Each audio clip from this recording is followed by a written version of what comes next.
Good morning विद्यार्थी मित्रों, वापस से आपके लिए लेके क्या आया हूं। हिंदी व्याकरण के अंदर एक बहुत ही अच्छा टॉपिक है जो कंफ्यूजन से भरा हुआ है। बच्चे हमेशा बोलते हैं कि सर, कृतवाचक संज्ञा, विशेषण और सबसे महत्वपूर्ण दैट इज भाववाचक संज्ञा, कंफ्यूज ही रहते हैं हम कि इसको समझ में नहीं आ रहा है कि इसको कैसे समझे और किस तरह से पहचाने ताकि हमारी सारी दुविधा दूर हो जाए। तो आज हम आपको एमसीक्यू के द्वारा, अलग अलग उसके टॉपिक के द्वारा और एकदम परफेक्टली जानकारी प्रदान करने वाले हैं। भाववाचक संज्ञा हिंदी का बेहतरीन व्याकरण में से एक है। तो आपका 8 9 10 11 12 तक सपोर्ट करने वाला या मार्क्स देने वाला आज का टॉपिक यानी कि भाववाचक संज्ञा।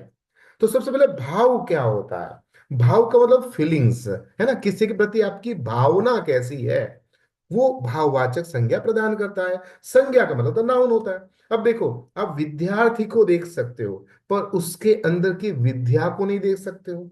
एजुकेशन है ना, वो हम फील कर सकते हैं। आप भिखारी को देख सकते हो, छू सकते हो, पर जो भीख है वो महसूस करना है। दीनता यानी कि गरीबी, उसको महसूस करते हैं। कुछ ऐसे शब्द जिसको हम छू नहीं पाते हैं, देख नहीं पाते हैं, दैट इज भाववाचक संज्ञा। तो ये तो रही सिंपल जानकारी। पर अब जो व्याकरणिक भाषा है उसके अंदर हम जानकारी लेते हैं, यानी हिंदी व्याकरण के अंदर भाववाचक संज्ञा की क्या डेफिनेशन यानी व्याख्या है वो समझते हैं। तो हिंदी व्याकरण के अंदर ऐसी चीज, ऐसी वस्तु, ऐसा व्यक्ति जिसका गुण यानी कि क्वालिटी, दोष यानी उसके अंदर की गंदी बातें, अवस्था यानी परिस्थिति और भाव का मतलब फीलिंग्स, ये जो दर्शाता है या ऐसी दशा को दर्शाता है उसको हम भाववाचक संज्ञा कहेंगे। जैसे बचपन, बच्चे को देख सकते हैं पर उसके अंदर का बचपन को नहीं देख सकते हैं। बूढ़ापा, सुंदरता और प्रेम, ये जो शब्द है उसके उदाहरण है, एग्जाम्पल है। यानी कि भाववाचक संज्ञा यानी कि बचपन, बुढ़ापा, सुंदरता और प्रेम, ऐसे शब्दों को हम भाववाचक संज्ञा कहेंगे। ठीक है। तो आपको बताते हैं एक छोटा सा किस्सा। किस्सा किसका है? हमारा सबसे प्रसिद्ध फिल्म है जिसका नाम है शोले। और उसमें कौन आता है? तो कि गब्बर और सांबा। तो क्या होता है? गब्बर जी बोलते हैं, अरे हो सांबा, इधर देख, तेरा क्या होगा। सांबा बोलते हैं, सरदार, वैसे कहते हैं ना, सरदार मैंने आपका नमक खाया, पर यहां पर सरदार मेरा क्या होगा। ये तो कर्म पर निर्भर करता है, लेकिन आपकी क्रूरता जरूर मशहूर हो चुकी है। तो यहां पर देखो, कर्म और क्रूरता। कर्म यानी आपका काम, और क्रूरता मतलब आपके अंदर का जो क्रूअलनेस है उसको कहा जाएगा भाववाचक संज्ञा, है ना। तो कैसा बेहतरीन तरीके से समझ में आ गया? चलो, नहीं समझ में आता और थोड़ा डिटेल में जाते हैं। यानी एक छोटी सी कहानी आपके लिए हमने बनाई है जिसका नाम है सच्ची ईमानदारी। गांव में रामू नाम का एक गरीब लड़का रहता था। वो बहुत ही ईमानदार था और मेहनती था। उसकी ईमानदारी की वजह से पूरा गांव उसका सम्मान करता था। लेकिन लेकिन उसकी गरीबी इतनी थी कि वो कई बार उसे भूखा सोना पड़ता था। एक दिन रामू को रास्ते में से एक पर्स मिला।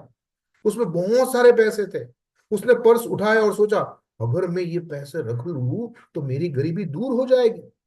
लेकिन लेकिन ये बेईमानी होगी। रामू ने पर्स गांव के सरपंच को सौंप दिया। सरपंच इसकी ईमानदारी को देखकर बहुत ही प्रभावित हुए और उन्होंने उसे इनाम के रूप में वो पैसे दे दिए, कुछ पैसे दिए। उसकी सच्चाई की चर्चा पूरे गांव में होने लगी और धीरे धीरे करके लोग सम्मान और करने लगे, सम्मान बढ़ने लगा और उसको एक बहुत ही बेहतरीन नौकरी मिल गई। अब रामू की गरीबी समाप्त हो चुकी है और उसकी यही ईमानदारी और सच्चाई हमेशा बनी रही है।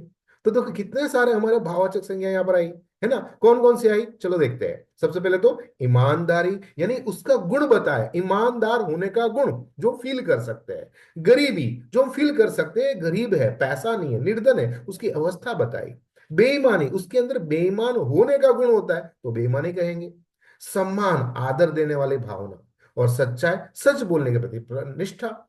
प्रभाव यानी असर डालने की भावना। तो अब देखो, इन सब के अंदर गुण, अवस्था, भावना, निष्ठा, ये सारी चीजों को देखा गया है, यानी कि फील कर सकते हैं। इस तरह से इस कहानी से हमें यही सीख मिलती है कि ईमानदारी और सच्चाई के द्वारा हमेशा हमें अपने जीवन को जीना चाहिए, तो जीवन के अंदर हमेशा हमें सफलता मिल सकती है।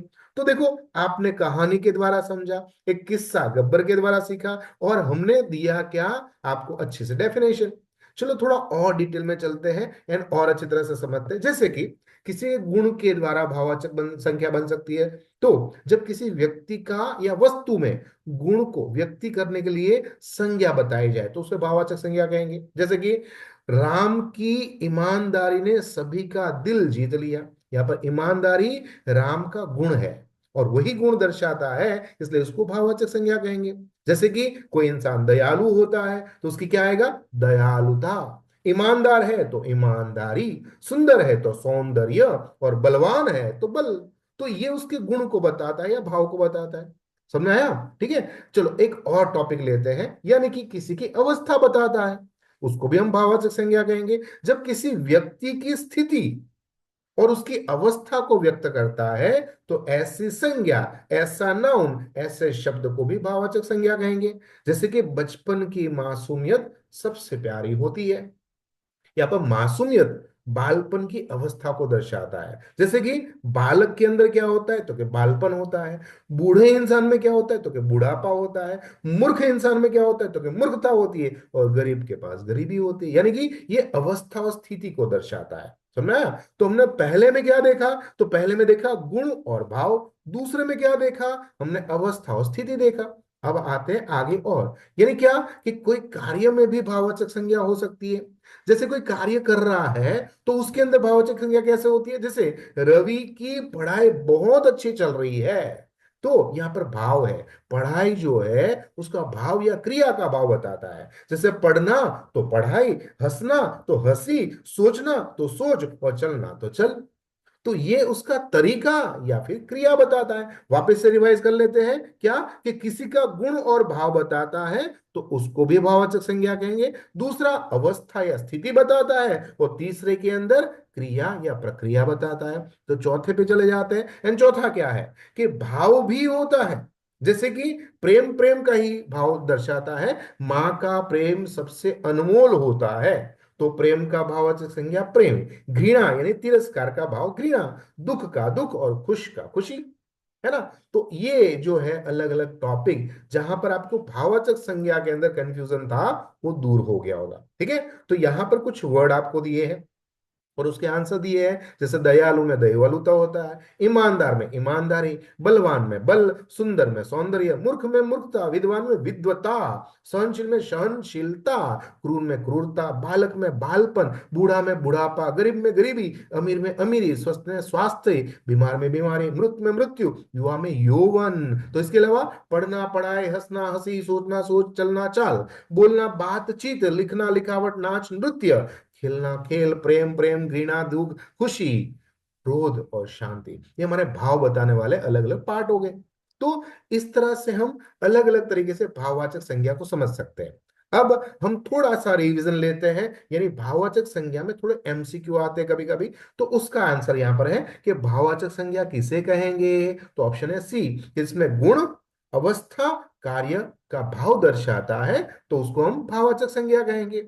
दूसरा है, इसमें से कौन सा शब्द भाववाचक संज्ञा है, तो ऑब्वियसली ईमानदारी, क्योंकि शिक्षक तो कृतवाचक संज्ञा हो गया, विद्यालय नाउन हो गया, दिल्ली भी नाउन हो गया, यानी संज्ञा हो गई। तो ईमानदारी हम फील कर सकते हैं। प्रश्न नंबर 3, बचपन किस प्रकार की संज्ञा है, तो भाव बचाता है, इसलिए भाववाचक संज्ञा हो गई। सफलता शब्द किससे बना है, तो क्रिया से बना है। सफलता मिलती है ना उसके आधार पे। गुण के बनी भाववाचक संज्ञा कौन सी है, तो सौंदर्य, उसमें गुण बताया है कि आपकी सुंदरता है, इसे गुण जो हमारे भाववाचक संज्ञा है। क्रोध का भाववाचक आएगा भाव, है ना, कि कैसा है तो उसका भाव है क्रोधीला है ना। उसका कार्य नहीं बता रहा है और ना ही उसका कोई गुण बताया जा रहा है, उसका भाव बताया जा रहा है। आगे है, कौन सी भाववाचक संज्ञा सही नहीं है, ऐसा भी नेगेटिव पूछते हैं। तो इसमें से विद्यालय एक नाउन है, जबकि मूर्खता, बीमारी, सहनशीलता ये भाववाचक संज्ञा है। इसके अलावा स्वास्थ्य शब्द किससे संबंधित है, तो अवस्था है हमारी, कि हमारा स्वास्थ्य कैसा है, अवस्था बताई जा रही है। एंड भाववाचक संज्ञा का सही जोड़ा क्या है, तो बलवान का बल और बल का बलवान। ये सही हो जाता है। और इसके बाद आता है शांति शब्द का सही वर्गीकरण क्या होता है, तो शांति भाव में आती है। तो इस तरह से एमसीक्यू के द्वारा हमने सीखा, अलग अलग पार्ट में हमने सीखा, एग्जाम्पल के द्वारा सीखा, स्टोरी के द्वारा भी सीखा। तो मेरे ख्याल से आपको अब भाववाचक संज्ञा में कोई कंफ्यूजन नहीं रहा होगा। और फिर भी कोई डाउट्स आते हैं, इंसान है उसको परेशानी होती है, तो आप जरूर नीचे कमेंट्स करिएगा, और अच्छा लगे तो दो लोगों तक जरूर पहुंचाने की कोशिश करिए। तब तक मुझे आज्ञा दीजिए, आपका दोस्त, आपका मित्र, आपका गुरु Mahendra Joshi. Thank you very much.